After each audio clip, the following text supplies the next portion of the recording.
नमस्कार, अपना बिहार के इस बुलेटिन में आपका बहुत स्वागत है। मैं हूं आपके साथ विभा उपाध्याय। नवादा में अब तक 14 लोगों की मौत हो चुकी है और आंकड़े हर रोज बढ़ते जा रहे हैं। हालांकि सुकून की बात यह है कि अब इसकी जांच उच्च स्तरीय टीम कर रही है।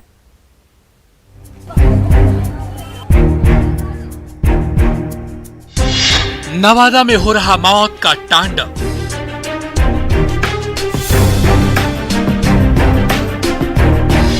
बढ़ते आंकड़े, बिलखते परिजन।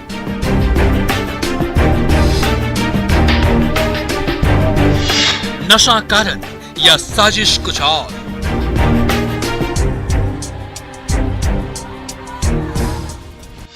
प्रशासन नाकाम या मिलीभगत का अंजाम।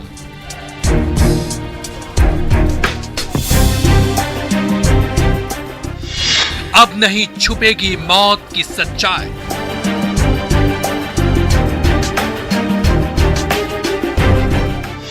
क्योंकि जांच में खुलेगा मौत का राज। तो नवादा से बड़ी खबर, जहां आज 2 लोगों को पटना रेफर किया गया है। नवादा से आज 2 लोगों को बेहतर इलाज के लिए पटना रेफर किया गया है। नवादा से आज इन दोनों की रवानगी हुई है पटना बेहतर इलाज के लिए। बुधौल के पुतल राम को रेफर किया गया है, वहीं छतीहर के सीताराम चौधरी को भी पटना रेफर किया गया है। आंखों की रोशनी जाने के बाद इन्हें बेहतर इलाज के लिए पटना रेफर किया गया। परिजनों का यह दावा है कि शराब पीने के बाद ये सभी बीमार हुए थे, जिसके बाद आंखों से दिखाई देना बंद हो गया और एक बार फिर इन्हें पटना रेफर किया गया है बेहतर इलाज के लिए। तो नवादा से ये बड़ी खबर, जहां पर आंखों की रोशनी जाने के बाद 2 लोगों को पटना रेफर किया गया है। परिजनों का यह दावा है कि शराब पीने के बाद ये सभी बीमार हुए थे, इन्हें आंखों से दिखाई देना बंद हो गया और जैसे ही ये शिकायत सामने आई उसके बाद स्थानीय स्तर पर दिखाने के बाद अब इन्हें पटना रेफर किया गया है। बुधौल के पुतल राम और साथ ही छतीहर के सीताराम चौधरी को इस वक्त पटना रेफर किया गया। दारू पिए बस, अब क्या होगा। दारू पिए थे बस। कहाँ से लाए थे? घर में मिलता था। तो क्या घर में मैं बनाया था, 2 गिलास दे दिया। तो क्या हुआ, क्या दिक्कत हुआ? यही लहरता पेट अखिया लगता, माथा उड़ा जाता। कुछ जनाता है कि नहीं? हाँ, जनाता है। तो नवादा में संदिग्ध मौत के बाद कई परिवारों की जिंदगी वीरान हो गई है। किसी ने अपने बेटे को खोया तो किसी ने अपने पति को। सिसवा के गोपाल सिंह और बुधौल के धर्मेंद्र सिंह दोनों अपने घरों में इकलौते काम करने वाले थे। उनके चले जाने से परिवार के सामने आर्थिक संकट गहरा गया है। अब उन्हें कमाकर खिलाने वाला तक कोई नहीं रहा। परिवार के लोगों को समझ नहीं आ रहा कि वो आखिर करें तो क्या करें।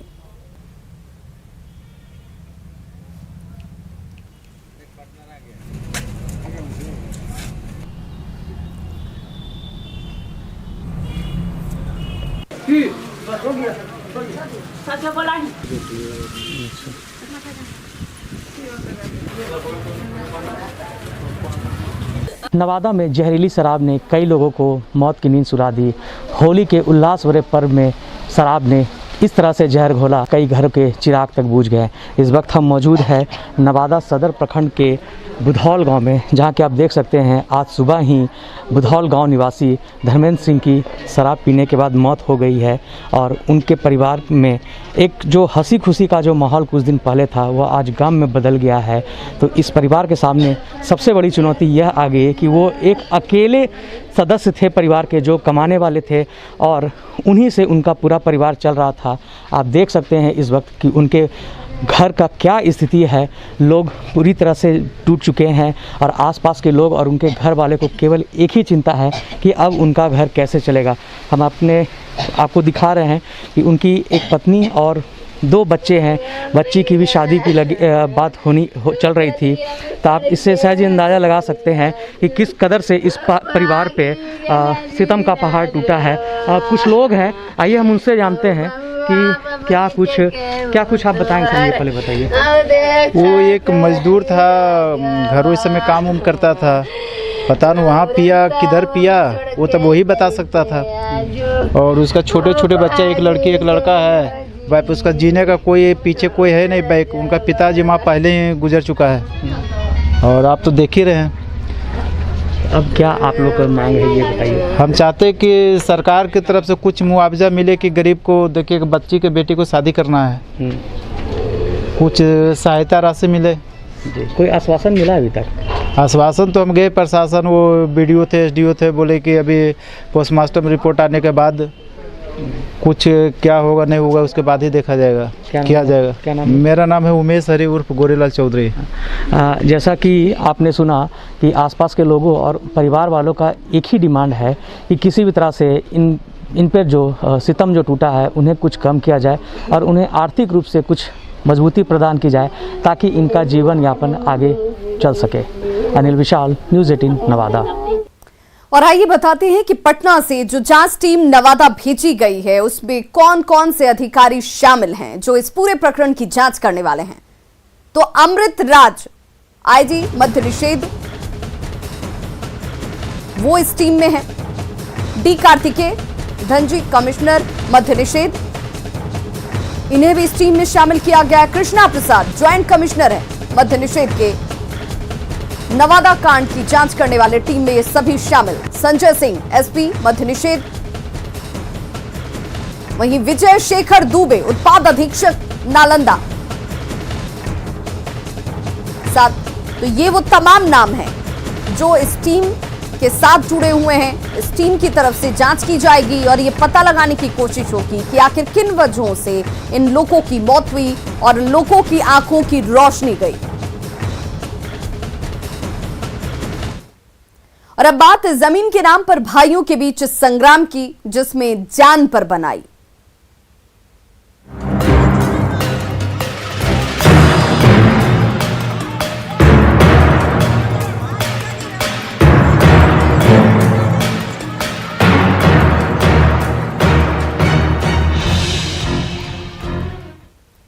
मुंगेर में जमीन विवाद में लड़ाई का एक वीडियो वायरल हो रहा है। जमीन विवाद में दोनों ओर से न सिर्फ ईंट से हमले किए गए बल्कि लाइसेंसी बंदूक भी लहराई गई और जान से मारने की धमकी तक दी गई। और ये सब हुआ दो भाइयों के बीच।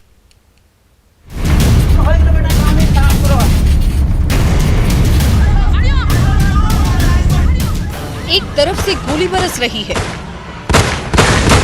तो दूसरी तरफ से गोली का जवाब ईंट से दिया जा रहा है।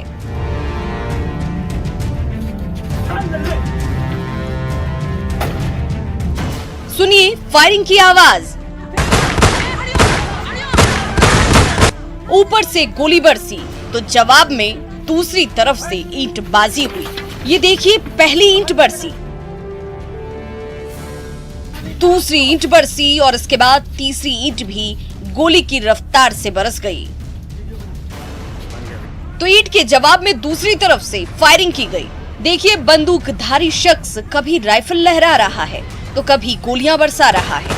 साफ साफ सुनाई दे रही है फायरिंग की आवाज। ये नजारा है तारापुर के नारायणपुर गांव का, जहां जमीन के एक टुकड़े के लिए भाई ही भाई का दुश्मन बन गया।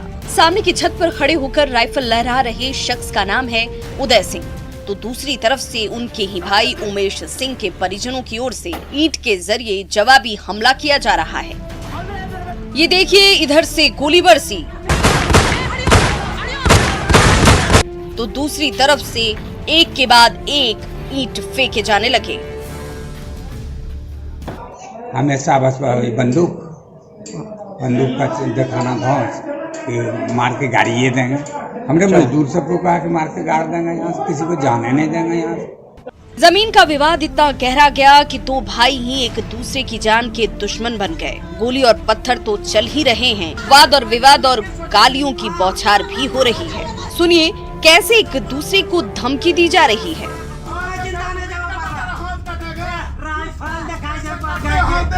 भरे मोहल्ले में दोनों भाइयों की ओर से काफी देर तक तमाशा चलता रहा। तब तक तारापुर पुलिस भी मौके पर पहुंची। उभय पक्षों के द्वारा थाना में आवेदन दिया गया है। कांड दर्ज कर अग्रतर कार्रवाई एवं अनुसंधान कर साक्ष्य संकलित किया जा रहा है। दोषी पाए जाने पर संबंधित के विरुद्ध कठोर कानूनी कार्रवाई की जाएगी। साथ साथ हंसते खेलते बड़े हुए दो भाई आज जमीन के लिए एक दूसरे के खून के प्यासे बन गए हैं। दोनों भाइयों के बीच हुआ ये संघर्ष पूरे नारायणपुर गांव ने देखा। अब तारापुर पुलिस मामले की जांच कर रही है। अरुण शर्मा, न्यूज़ 18 मुंगेर।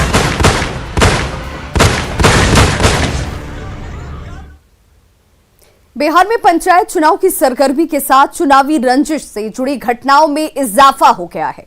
छपरा के बसंत पंचायत के पूर्व प्रमुख इंदू देवी और उनके पति सुरेश राम पर जानलेवा हमला किया गया।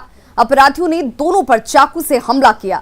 स्थानीय लोगों ने एक अपराधी को पकड़कर उसे पुलिस के हवाले कर दिया है, जबकि हमले में घायल पूर्व प्रमुख और उनके पति का इलाज अस्पताल में जारी है। घटना के संबंध में ये बताया जा रहा है कि सुरेश राम अनुसूचित जाति से संभावित मुखिया उम्मीदवार हैं, जबकि ये सीट सामान्य जाति के लिए निर्धारित की गई है, जिसके विरोध में इस घटना को अंजाम दिया गया। ना ये हुआ कि 1 बजे रात को छत के सहारे आंगने में उतर गया। जब हमारे नींद टूटा तब तक वो उसको पकड़ने चले, तब तक वो चाकू मार दिया। कौन लोग थे, पहचाने? हाँ पहचाने हैं, एक व्यक्ति को पकड़ा गया है। क्या क्या कारण है? ये इलेक्शन का समय है, इलेक्शन के चलते ही हो रहा है सब चीज़। हम एक अनुसूचित जाति से आते हैं, जनरल में हम लड़ रहे हैं। इससे पहले हम प्रमुख रह चुके हैं। आप खुद प्रमुख रहे हैं? नहीं, मेरी पत्नी रह चुकी है। बेगूसराय में एक नाबालिग से रेप के प्रयास का मामला सामने आया है। बताया जा रहा है कि पहले लड़की को मॉल में नौकरी का झांसा दिया गया और इसके बाद जैसे ही लड़की मॉल पहुंचती है, अटल कुमार नाम के एक युवक ने उसे बंधक बनाया और एक अन्य युवक से उसका सौदा तय कर दिया गया। लड़की को उस युवक ने बंद कमरे में घंटों रखा और बाद में स्थानीय युवक की नजर उस पर पड़ती है, जिसके बाद इसे वहां से बाहर निकाला गया।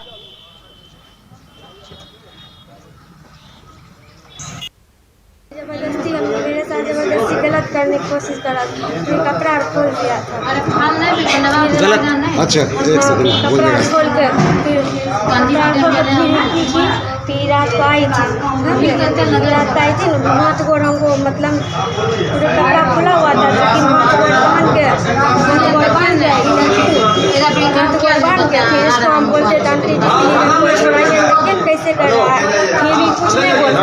लड़का क्या बोले कि हमको यही गाँव में है, तो हम फिर जाएंगे जेल, फिर जेल से निकलेंगे, हमको यही गाँव में है। मैंने क्या बोला कि जेल से हम निकलेंगे, फिर वही काम करेंगे, हमको यही गाँव में है। मैंने आपको साफ डरा रहा है? हाँ, वही डरा रहा है। जानबूझ करके उसका रोजगार है, बिजनेस है, वो जानबूझ करके बेटी अपने करती है रोजगार, है बेटी से करवाती है। जानबूझ करके गलत फैमिली में इसको बधाया गया है। चाहते हैं लड़का जैसा कि आपने पावेगा, हम उसका जिम्मेदारी नहीं है। इस मामले में प्रशासन गंभीर नजर आ रहा है। एसपी ने बताया कि आरोपियों से पूछताछ कर ये पता लगाने की कोशिश की जा रही है कि क्या इससे पहले भी उन्होंने ऐसी घटना को अंजाम दिया है। अनुसंधान किया जा रहा है, उसमें जो भी उसमें बातें सामने आएंगी, पहले का कोई और डिटेल निकालने की आवश्यकता होगी तो वो भी हम लोग देख रहे हैं कि और ऐसे कुछ मामले पहले भी अगर हुए हो तो उस पर भी हम लोग कार्रवाई कर रहे हैं। अनुसंधान के क्रम में जो तथ्य आएंगे उस पर हम लोग कर रहे हैं। मोतिहारी एलआईसी ब्रांच में रिश्वत का खेल चल रहा है। पूर्वी चंपारण जिले में रिश्वतखोरी का ऑडियो वायरल हो रहा है, जिसमें एलआईसी की मोतिहारी ब्रांच के प्रमुख प्रबंधक ग्राहक से रिश्वत की डिमांड कर रहे हैं। वायरल ऑडियो में बीमा धारक की मौत के बाद नॉमिनी को मिलने वाले 7 लाख की बीमा राशि में से 2 लाख रुपए रिश्वत के तौर पर मांगी जा रही है। दरअसल बीमा राशि को क्लियरेंस देने के लिए ब्रांच के चीफ मैनेजर उमेश चंद्र तिवारी को जांच की जिम्मेदारी सौंपी गई थी। जांच के दौरान नॉमिनी से उनकी मुलाकात हुई, लिहाजा उन्होंने अपना नंबर आदान प्रदान किया। बाद में फोन पर 2 लाख रुपए की डिमांड की गई। पीड़ित ने बातचीत का ऑडियो रिकॉर्ड कर लिया है, जो इस वक्त वायरल हो रहा है। हालांकि ऑडियो के वायरल होते ही आनन फानन में पीड़ित को पैसे का भुगतान कर दिया गया, लेकिन इससे एलआईसी में चल रही रिश्वतखोरी का पर्दाफाश जरूर हुआ है। हालांकि आरोपी ब्रांच मैनेजर ने इन तमाम आरोपों से इनकार किया है। 7 लाख आप लोगों को मिलना है। हाँ जी, हाँ जी। 7 लाख का बीमा है। मैं चाहूँ तो आपको दिलवा सकता हूँ, मैं चाहूँ तो नहीं मिलेगा। दोनों हाँ जी, हाँ सर, हाँ जी। आप उसमें कुछ खर्चा करो तो फिर हम उसको आगे बढ़ाएं। कोई बात नहीं सर, खर्चा तो करेंगे, ऐसा बात नहीं, क्लेम तो दिवाइए। तो एक काम करो। हाँ जी। देखो 7 आपको मिलना है ना? हाँ जी, हाँ जी। हाँ, तो उसमें से हम 5 आपको दिलवा देते हैं, 2 हमें दे दो। नहीं 5 आपको जी सर का क्या चीज़ का देंगे जी, कोई बताइए ना जी, कोई इसका प्रॉब्लम होगा तभी तो जी। अच्छा ठीक है, चलो जाने दो। 6 माह के बाद, हाँ 6 माह के आसपास ही रहा होगा। इसकी इंक्वायरी होती है, मेरा सिर्फ रोल सिर्फ इंक्वायरी करके रिपोर्ट देने का था। 6 माह के बाद, हाँ 6 माह के आसपास ही रहा होगा। इसकी इंक्वायरी होती है, मेरा सिर्फ रोल सिर्फ इंक्वायरी करके रिपोर्ट देने का था। मधुबनी में मंदिर में लाखों की चोरी का मामला सामने आया है। सदर अनुमंडल के कालिकापुर काली मंदिर से चोरों ने लाखों रुपए के आभूषण की चोरी कर ली। घटना की सूचना मिलते ही मंदिर परिसर में ग्रामीणों की भीड़ इकट्ठा हो गई और इस सूचना देने के बाद भी कई घंटों तक पुलिस की टीम मौके पर नहीं पहुंची, जिससे ग्रामीणों में आक्रोश है। हालांकि एमएलसी घनश्याम ठाकुर जो हैं, इनकी तरफ से मौके पर पहुंचा जाता है और ग्रामीणों को शांत कराया गया। एमएलसी की तरफ से ये तत्काल पहुंचकर लोगों को शांत कराने की कोशिश जरूर सामने नजर आई। फिलहाल कलुआई थाना पुलिस इस मामले की तहकीकात में जुटी है। अपराधी कितने भी बड़े ताकतवर क्यों नहीं हो, पताल के नीचे भी होंगे, बोले हमारी पुलिस, हमारी राज्य सरकार की टीम उसे खोज कर लाएगा और माता का। कुछ और खबरों के साथ जल्द होंगे वापस, बने रहिए हमारे साथ। ब्रेक के बाद एक बार फिर से आप सभी का बहुत स्वागत है। जेडीयू ने संगठन विस्तार पर खासा जोर दिया है और यही वजह है कि लगातार जेडीयू अपने नेताओं को ट्रेनिंग दे रहा है। आज भी इसी कड़ी में ट्रेनिंग शिविर का आयोजन किया गया, जिसमें जेडीयू के प्रखंड स्तर के नेता शामिल हो रहे हैं। इन नेताओं को जेडीयू का शीर्ष नेतृत्व ट्रेन करेगा और ट्रेनिंग का मकसद पार्टी की नीतियों को लोगों तक पहुंचाना और उससे बताना है।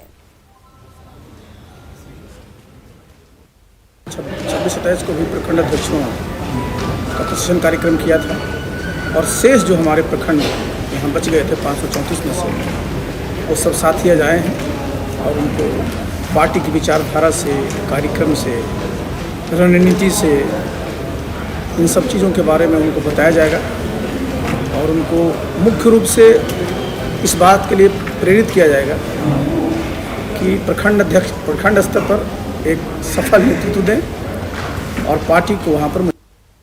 बिहार झारखंड को जोड़ने वाले मनिहारी गंगा तट से जुड़े प्रवेश पथ की हालत बेहद जर्जर है। कटिहार की मनिहारी गंगा में धार्मिक रिवाज से पूजा करने के लिए न सिर्फ पड़ोसी राज्य बंगाल और आसाम से लोग पहुंचते हैं, बल्कि पड़ोसी देश नेपाल से भी यहां पर गंगा तट से लोग अपने धार्मिक रिवाज पूरा करने के लिए आते हैं। लेकिन लगभग आधे किलोमीटर तक गंगा तट की इस सड़क का हाल इतनी बुरी स्थिति में है कि लोग यहाँ से गुजरने से पहले 10 बार सोचते हैं और गंगा लाभ के लिए आने वाले लोग यहाँ पर इन सड़कों से गुजरने से परहेज करते हुए नजर आते हैं। बिहार झारखंड को जोड़ने वाला ये मनिहारी गंगा तट का मुख्य सड़क है, लेकिन आप देख सकते हैं सड़क का हालत, और ये हालात लगभग आधा किलोमीटर तक यही स्थिति है।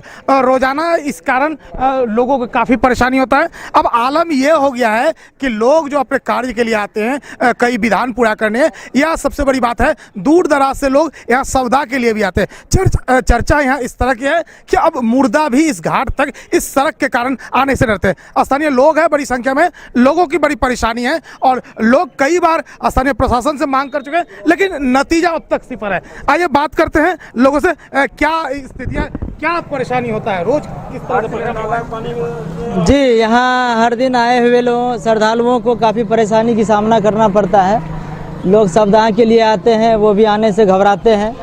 ये जो आलम आप देख रहे हैं ये काफ़ी दिनों से बना हुआ है, पिछले 6-7 महीनों से ये नाला का पानी इसमें बहता हुआ आ रहा है, और जो श्रद्धालु स्नान करने हेतु आते हैं वो नाला के पानी से आना जाना होता है। इसलिए जो धार्मिक कार्यक्रम के लिए आते हैं वो आने से यहाँ घबराते हैं। बहुत परेशानी हुआ। हम लोग तो उधर से घूम के आए हैं, मतलब यहाँ पे आने का इधर से मन नहीं कर रहा था, इतना कीचड़ था। वो तो हम लोग यहाँ पे मतलब लाश वाश जब जला लिए तो यहाँ पे खाना खाने के लिए आए, बस यही। हम लोग तो अब जा रहे हैं, बस उधर से घूम के जाएंगे। यहाँ से बहुत प्रॉब्लम हुआ। हम इतना चाहते हैं कि हम लोग को तो आना पड़ता है यहाँ पे मनिहारी घाट, क्योंकि हम लोग का तो लोकल है, इसलिए यहाँ पे लाश जलाने के लिए आते हैं। तो मतलब हम यही चाहते हैं कि रोड बन जाए जल्द से जल्द, बहुत अच्छा। तो निश्चित तौर पर आप देख सकते हैं ये एक कटिहार जिले के लिए एक महत्वपूर्ण धरोहर स्थल है और नमामि गंगा के तहत गंगा के विकास की बात हो रहा है, लेकिन गंगा को जोड़ने वाली ये सड़क के हाल अपना स्थिति बयां कर रहा है और लोग चाहते हैं कि इसके हालात जल्दी बदलें,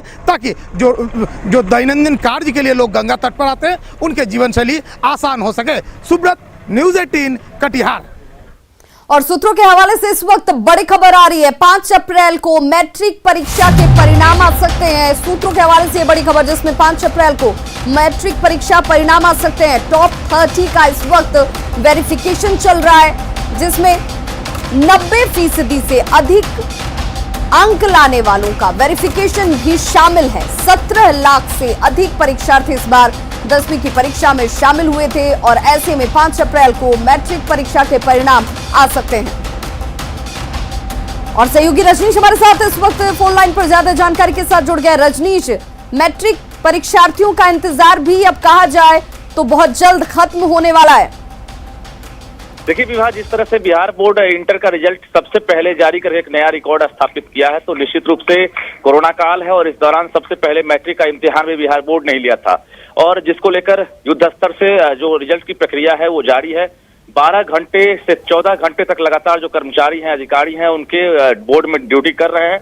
खबर ये आ रही है कि कल से टॉपर्स वेरिफिकेशन चल रहा है, यानी 90% से ऊपर नंबर लाने वाले जो टॉपर्स हैं उनको कॉल गया है, उनका फिजिकली यहाँ पर एक्सपर्ट की टीम के द्वारा वेरिफिकेशन चल रहा है और रिजल्ट की पूरी प्रक्रिया लगभग कंप्लीट कर ली गई है और जो अंक है उसको सूचीबद्ध किया जा रहा है। यानी भावना जताई जा रही है कि सोमवार को रिजल्ट जारी कर दिया जाएगा और 17 लाख से ज्यादा परीक्षार्थी जिन्होंने बिहार बोर्ड में मैट्रिक का इम्तिहान दिया था उनके लिए एक बड़ी बात है कि समय से पहले रिजल्ट जारी होगा। विभा, बिल्कुल रजनीश, इस पूरे वेरिफिकेशन को हम इस तरीके से भी देखें कि यहाँ पर यह भी कोशिश की जा रही है कि रिजल्ट सबसे पहले आए और जिनके भी रिजल्ट आए उसमें किसी तरह की कोई गड़बड़ी ना हो, इसलिए इसे वक्त रहते से वेरीफाई कर लिया जाए।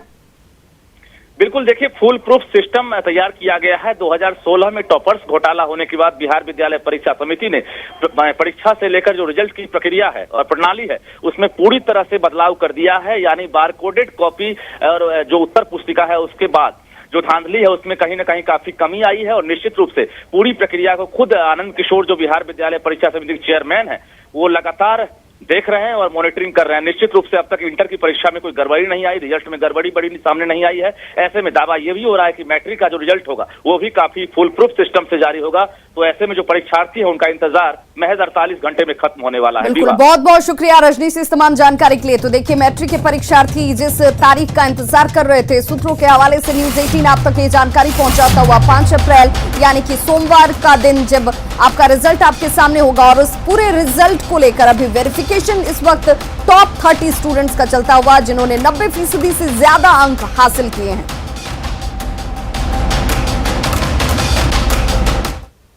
तो खबरों का सिलसिला लगातार जारी है, आप देखते रहिए न्यूज़ 18 बिहार झारखंड।